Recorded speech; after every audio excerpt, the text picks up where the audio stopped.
السلام علیکم ورحمۃ اللہ وبرکاتہ۔ معزز سامعین، آج میں ایسے حضرات کے لیے ایک بہت ہی مجرب وظیفہ لے کے آیا ہوں جس کی اولاد نہیں ہے یا اولاد ہے مگر اولاد نرینہ نہیں ہے۔ ایسے حضرات کے لیے بہت ہی مجرب وظیفہ ہے۔ انسانوں کے مسائل میں سے ایک اہم مسئلہ اولاد کا نہ ہونا بھی ہے۔ جب مرد عورت کی شادی ہوتی ہے تو سب کی خواہش یہی ہوتی ہے اب اولاد ہو، کیونکہ یہ فطرت انسانی ہے۔ وہ اولاد سے محبت کرتا ہے، چنانچہ کبھی تو اللہ کی طرف سے اولاد جلد ہوتی ہے اور کبھی دیر سے، اور کبھی بالکل بھی نہیں ہوتی۔ اسی طرح کسی کو صرف بیٹے ملتے ہیں اور کسی کو صرف بیٹیاں، اور کسی کو دونوں۔ اگر کسی کی شادی کے بعد 2-3 سال گزر جائے اور اس کی اولاد بالکل بھی نہ ہو تو پریشانی بن جاتی ہے۔ پہلے تو لوگ ڈاکٹری اور حکیمی علاج کی طرف متوجہ ہوتے ہیں اور پھر عاملوں کے پیچھے بھاگنا شروع ہو جاتا ہے۔ یہ وہ موقع ہوتا ہے جب عاملین لوگوں کا عقیدہ، نظریہ اور سوچ تبدیل کر کے موحد سے مشرک بنا ڈالتے ہیں۔ پہلے لوگوں کا یہی عقیدہ اور سوچ ہوتی ہے، اولاد دینے اور نہ دینے والی ذات اللہ کی ہیں۔ لیکن جب عاملوں کے ہاتھ لگتے ہیں تو یہ سوچ تبدیل ہو کر بن جاتی ہے کہ کوئی انسان دشمن وغیرہ بھی چاہے تو اولاد کی بندش کر سکتا ہے۔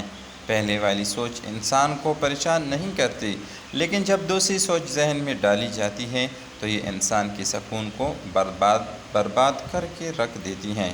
عاملین یہ سوچ اس لیے ذہن میں ڈالتے ہیں کہ اگر وہ یہ کہیں کہ اولاد دینے اور نہ دینے والی ذات اللہ کی ہیں تو ان کے پاس آنے والا یا آنے والی اٹھے گی اور مسجد اور مصلی پر جا کر بیٹھ جائے گی۔ عامل کے ہاتھ کچھ نہیں آئے گا، اس لیے ان کا سب سے پہلا کام آنے والے کی سوچ کو تبدیل کرنا ہوتا ہے۔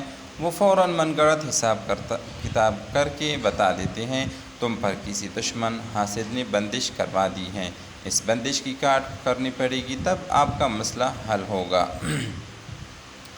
تو میرے بھائی، اس جیسے فراڈی عاملوں سے بہتر ہے بندہ اللہ کی طرف رجوع کرے اور مجرب وظائف کا ورد شروع کرے۔ انشاءاللہ اللہ تعالیٰ آپ کا وظیفہ ضائع نہیں کرے گا۔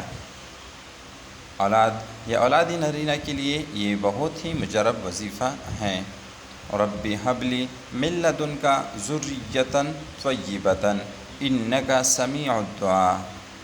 جس شخص کی اولاد نہ ہو رہی ہو، یہاں تک کہ مایوسی والی عمر تک پہنچ جائے، یا عورت بانجھ ہو یا مرد کے ساتھ کوئی مسئلہ ہو لیکن اولاد کی سخت طلب ہو، اسے چاہیے کہ وظیفہ 60 دن لگاتار کرے بلا ناغہ۔ طریقہ کار یہ ہے، 2 گلاس پانی بھر کے رکھیں، اگر اس میں کچھ زمزم بھی شامل کر لیں تو اچھا ہے۔ سورہ مریم کی تلاوت شروع کریں۔ سورہ مریم کی ہر آیت کے بعد پانی پر دم کرتے جائیں یہاں تک کہ سورت مکمل ہو جائے۔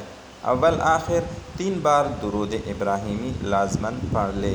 اس کے بعد پانی دم کر کے 1 گلاس مرد پی لیں اور 1 گلاس عورت پی لیں۔ وقت کی کوئی پابندی نہیں، 100% تیر بہدف وظیفہ ہے۔ اللہ پاک کرم فرمائے۔ مزید اچھی ویڈیوز اور مجرب وظائف کے لیے ہمارا چینل سبسکرائب کریں اور بیل آئیکن کو دبائیں۔